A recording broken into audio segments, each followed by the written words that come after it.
আসসালামু আলাইকুম। আজকে আমি গরু গোশ রান্না করব। গরু গোশের সাদা করব গরু গোশটা। তো বিসমিল্লাহির রহমানির রহিম। তো ফার্স্টে আমি পেঁয়াজ দিয়ে দিব অনেকগুলা। আজকে মাখাইয়া বসাবো। রোজা এমনিতে সময় নেই, 4:30 বাজতেছে। তো আমি পেঁয়াজ দিয়ে দিব। এখানে 2টার মতো টমেটো আছে, টমেটো দিয়ে দিব, যাতে আমি সস ইউজ করব না। ঠিক আছে। তারপরে হলো যে টক দই 2 চামচ পরিমাণ। আসলে টক দইটা দিলে অনেক টেস্টি হয় জিনিসটা। টক দই। আর এখানে হলো আমার এলাচি, দারচিনি, একদম যত মশলা আছে সব দিয়ে আমি গুঁড়া করে নিছি। তো এইটা আমি দিব এখন।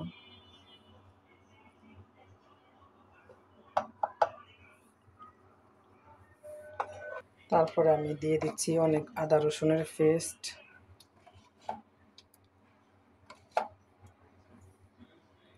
তারপরে দিচ্ছি লবণ।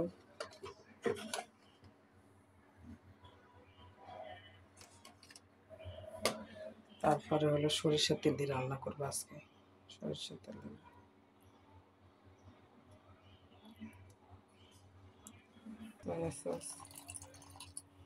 বিসমিল্লাহির রহমানির রহিম। এখন এটা আমি মাখাইতে বসাই দেব।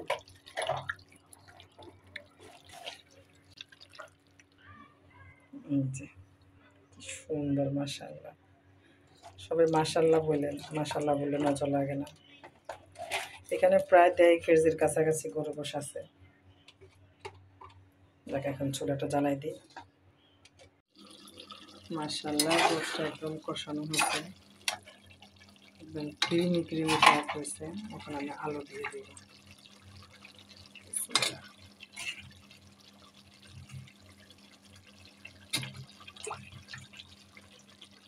এখন আলু দিয়ে একটু ভালো মতো কষানো হোক, তারপর পানি দিয়ে পরে আলু দিচ্ছি একটু আলু কষানো পর্যন্ত।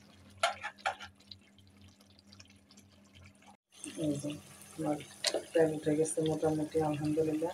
তেলের দাম বেশি দেখে তেল বেশি দিলাম। তেল তো নাই, মার্কেটে তেল খুঁজতে গিয়ে তেল পাই না, পরে সরিষার তেল নিয়ে আসি। এখন দিয়ে দিব পানি, গরম পানি দিবেন। গরম পানি দিলে টেস্টটা ভালো হয়। মাশাআল্লাহ, এই যে গরু গোশের কিলো। ওরে ধোঁয়া। এই যে একটু চিনি দিব টেস্টের জন্য। এমনিতে একটু কোরমা তো, এই জন্য একটু চিনি দিলাম। ওরে ধোঁয়া রে। একটু মিল্ক দিয়ে দিচ্ছি, যেন জ্বালায় রাখছিলাম।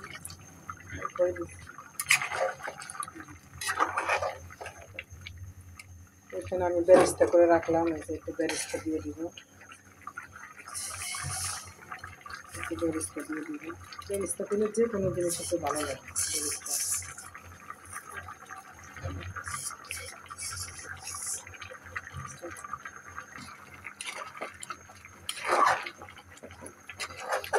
যখন পরোটা দিয়ে খাবো তখন আমি আর এটা বেশি জল শুকাবো না, একটু মাখা মাখা থাকবে।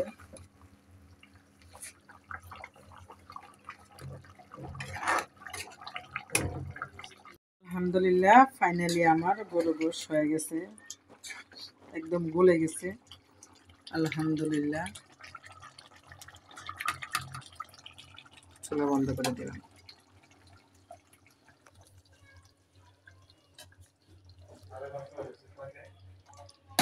জাস্ট আলহামদুলিল্লাহ, আলহামদুলিল্লাহ, আলহামদুলিল্লাহ।